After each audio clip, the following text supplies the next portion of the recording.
لقاء وموعد مع المشاهير، والنهاردة معنا سيد المسرح العربي الفنان الراحل كرم مطاوع.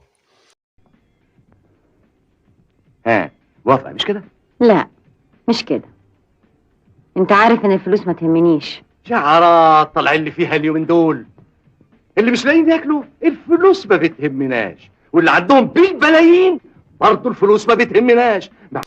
نبذة سريعة مختصرة وأروع أعماله. الفنان الجميل كرم مطاوع ممثل ومخرج من الزمن الجميل. ولد في يوم 7/12 عام 1933 بمدينة دسوق كفر الشيخ. انهم بيحبوا الفلوس حب، بيموتوا فيها موت.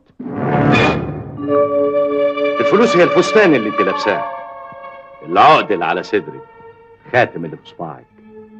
الفلوس هي العز، الدنيا كلها.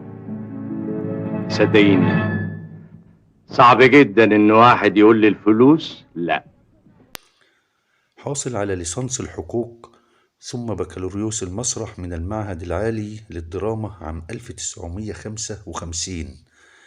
التحق بأكاديمية الفنون في روما ثم عاد إلى مصر وقدم أول أعماله المسرحية في مسرحية الفرافير عام 1964، ثم مسرحية ياسين وبهية ومسرحية الفتى مهران عام 65، وهي من تمثيله وإخراجه.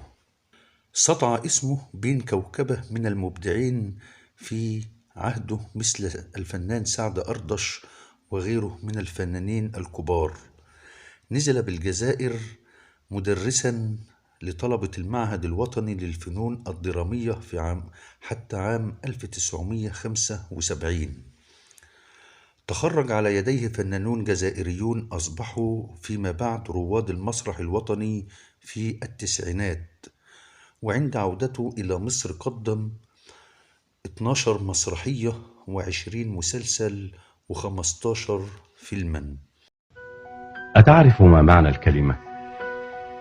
مفتاح الجنة في كلمة، ودخول النار على كلمة، وقضاء الله هو تزوج الكلمة. 3 مرات. المرة الأولى من سيدة إيطالية مارجريت، وأنجب منها التوأم عادل وكريم، وهم يقيمان حاليا في إيطاليا. ثم تزوج من الفنانة سهير المرشدي، وأنجب منها الفنانة حنان مطاوع. ثم الجواز الثالث كان من المذيعة الراحلة ماجدة عاصم. في جحيم عينيك رأيت أيامي، رأيت قدري أمامي. حصل على جوائز عديدة أبرزها وسام الفنون من الطبقة الأولى من الرئيس جمال عبد الناصر، وتم تكريمه في مهرجان قرطاج أيضا. آخر أعماله كان فيلم المنسي عام 1993.